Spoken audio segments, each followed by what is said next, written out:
اللہ اللہ فی الصلاۃ. دیکھیں نماز کی اتنی اہمیت ہے، جس نے نماز جان بوجھ کے چھوڑ دی نبی فرماتے ہیں کافر. من ترک الصلاۃ متعمدا فقد کفر. جو نماز جان بوجھ کے چھوڑ دے بولیے کافر ہے. ایک جگہ چھٹے امام سے روایت ہے اصول کافر، حضرت نے فرمایا زانی کافر نہیں ہے، زنا کرنے والا گناہگار ہے، پکڑا جائے گا 100 کوڑے پڑیں گے، جہنم میں جائے گا بغیر توبہ کے مر گیا.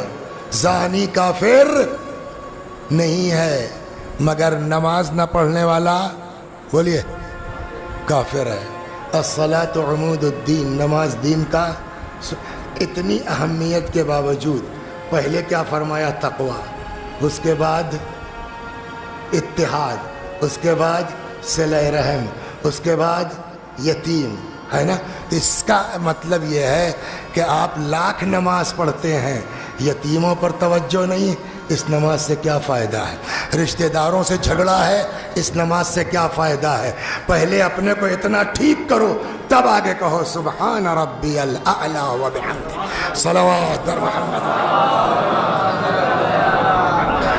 فإنها خیر العمل، خبردار ہوشیار نماز سے، نماز خیر عمل ہے. انها عمود دینکم، نماز تمہارے دین کا ستون ہے.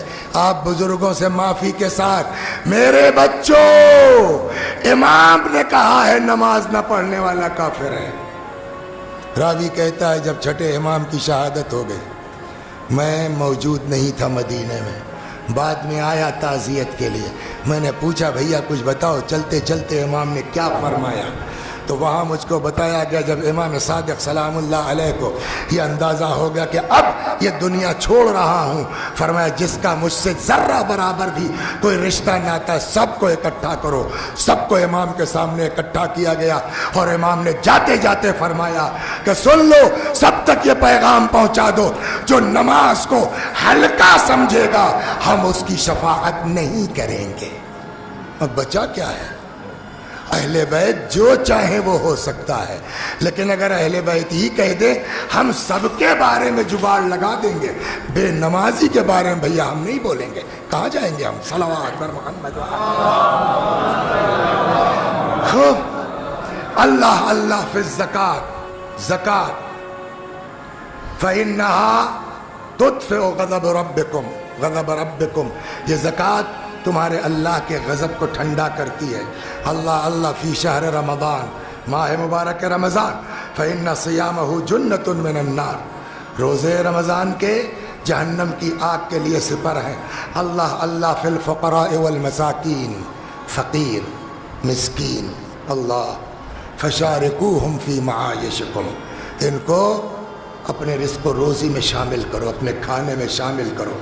اللہ اللہ فی الجہاد بِأَمْوَالِكُمْ وَأَنفُسِكُمْ وَأَلْسِنَتِكُمْ، جہاد کرو اپنے نفس سے، مال سے، زبان سے.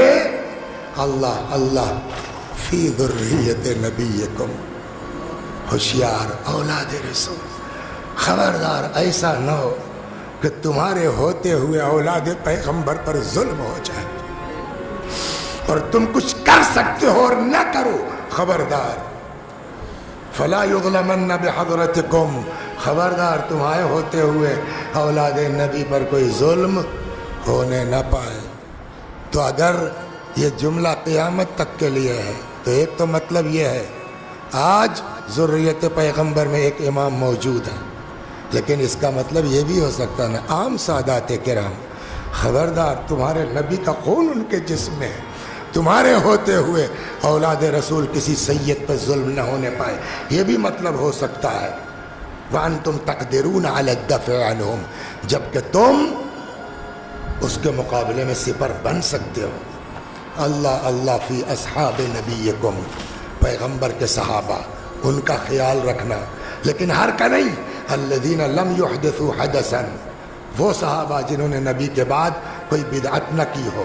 فإن رسول اللہ اوصى بہم، میں تھوڑی کہہ رہا ہوں صرف، پیغمبر نے اپنے صحابہ کے بارے میں وصیت کی ہے، مگر یہ بھی فرمایا ہے وَلَعْنَ الْمُحْدِثَ مِنْهُمْ ومن غیرہم، پیغمبر نے لعنت بھی بھیجی ہے جنہوں نے بھی دین کے بعد نئی نئی چیزیں ایجاد کی ہیں، چاہے وہ صحابہ ہوں چاہے غیر صحابہ ہوں۔ اللہ فی النساء وفیما ملکت ایمانکم، عورتوں کا خیال رکھنا۔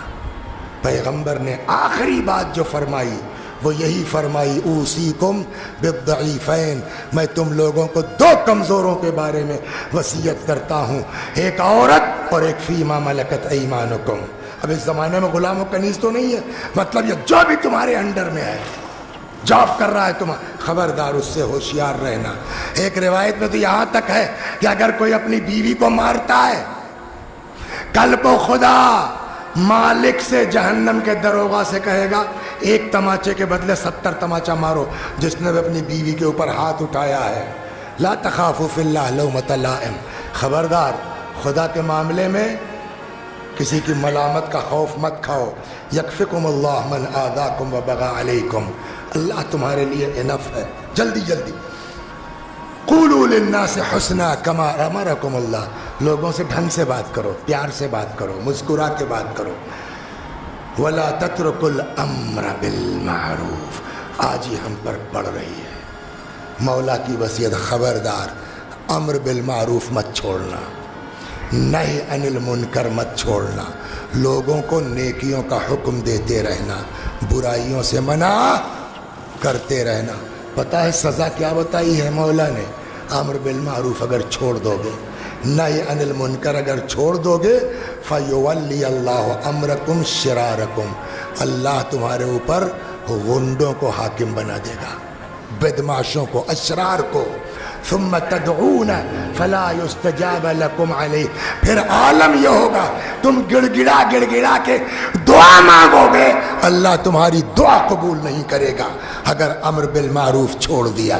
نہی عن المنکر یا بنی، پھر اب پھر سے وصیت کرتے ہیں، علیکم یا بنی بالتواصل والتبادل والتبار، تمہارے اوپر واجب ہے میرے بچوں مل کے رہو، ایک دوسرے پر خرچ کرتے رہو، بذل تبادل، ایک دوسرے کے ساتھ نیکی سے کام لو۔ وَإِيَّاكُمْ وَالتَّقَاطُعُ وَالتَّفَرُّقُ، اور خبردار قطع رحم مت کرنا، الگ ہو کے مت رہنا۔ وَتَعَاوَنُوا عَلَى الْبِرِّ وَالتَّقْوَى، ایک دوسرے کی مدد کرو تقوی کی بنیاد پر، نیکی کی بنیاد۔ وَلَا تَعَاوَنُوا عَلَى الْإِثْمِ وَالْعُدْوَانِ، گناہ کی بیس پر کسی کے مدد مت کرنا کہ ہمارے گروپ کا ہے اور ہماری پارٹی کا ہے، خبردار۔ واتقوا اللہ ان اللہ شدید العقاب، اللہ سے ڈرتے رہو، اللہ شدید عذاب کرنے والا ہے۔ حفظکم اللہ من اہل بیت وحفظ فیکم نبیکم، تمام ہو گیا، جاؤ۔ استودعکم اللہ، جاؤ، میں نے تم کو خدا کے حوالے کیا۔ آخری فقرہ سنیں گے مولا کا کیا ہے؟ مولا آپ گواہ رہیے گا ہم نے آپ کا وصیت نامہ ان لوگوں کو پہنچا دیا، اب قیامت میں یہ اپنا جواب دیں گے، ہم ذمہ دار نہیں ہیں کہ پوچھا جائے کہ تم نے کیوں نہیں ہماری بات پہنچائی۔ استودعکم اللہ، جاؤ میں تمہیں خدا کے حوالے کرتا ہوں، سنیے گا۔ وَأَقْرَأُ عَلَيْكُمُ السَّلَامُ وَرَحْمَةُ اللَّهِ وَبَرَكَاتُهُ، اور میں تم سب کو سلام بھیجتا ہوں۔ شیعو، علی نے تم کو اپنے وصیت نامے میں سلام کہلایا۔